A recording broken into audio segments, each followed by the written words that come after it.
Hi, hello, welcome back. Today we are doing another episode of The Crystal Corner with Kim Possible.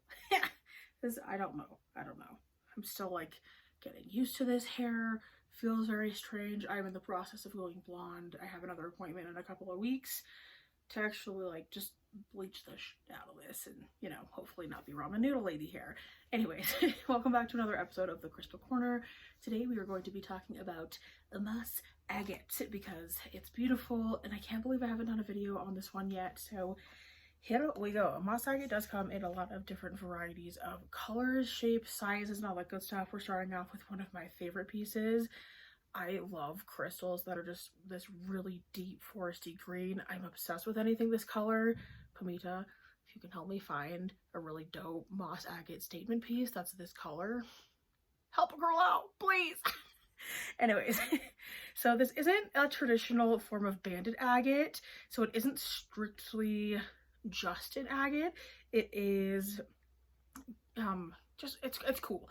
It's a type of agate, but agate is a variety of chalcedony, which is a mineral of the quartz family, and it is called moss because it can range from clear to milky white with dendrite inclusions of I think I'm gonna say this right, manganese or iron that grows in patterns that looks like moss throughout the stone.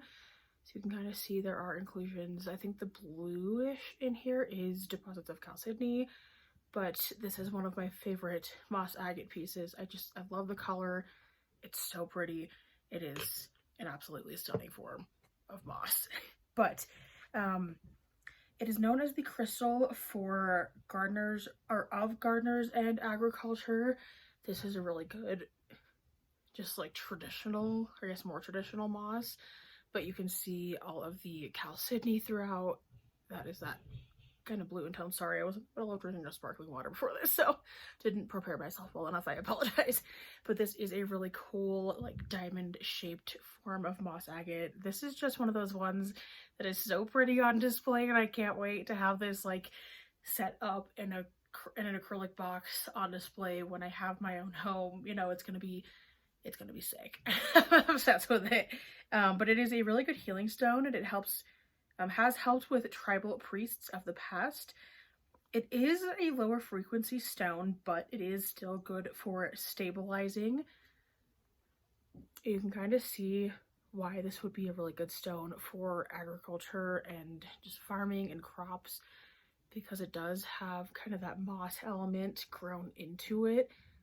So really good for just growth, can help with spiritual and emotional growth as well.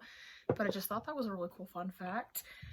This one is, this again is kind of that deeper green, a little bit more olive in tone than this, although you can't really see it that, well, maybe you can. A little bit more like olivey toned, deeper green, and this is more of like a foresty green, but still super pretty. And you can see more of the white in this piece and just kind of the different forms and textures that go on within it. It's absolutely beautiful. I love this. And it can help with growth of new crops. It is a stone of abundance.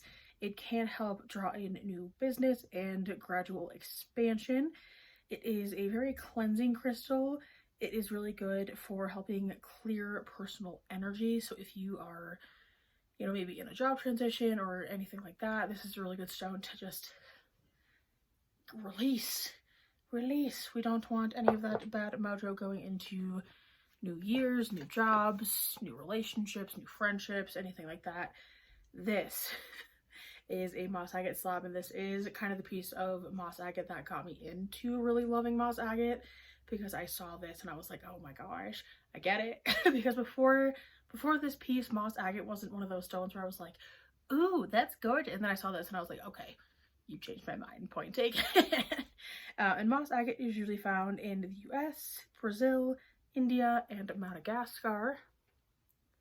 But this is a really good example of just, you can kind of see the blue peeking through there, but just the different contrast between kind of the milky quartz inclusions and then the really deep mossy formations in this. And then the back, oh, so pretty. I'm not sure if the light is going to hit this, but you can kind of just the way the light shines through this, you can really clearly see, like in this part in the back, you can kind of see just where different patterns start and finish forming.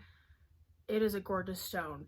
So if you're looking for something that's a really beautiful green, Moss Agate is really good. If you're in farming and need some help with your crops, this might be a good one to look into, but take that with a grain of salt.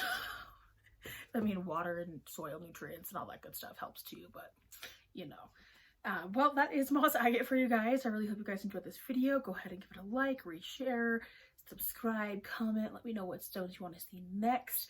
A really exciting one coming up after this as well, so stay tuned for a few more coming this week. And we'll see you in the next one.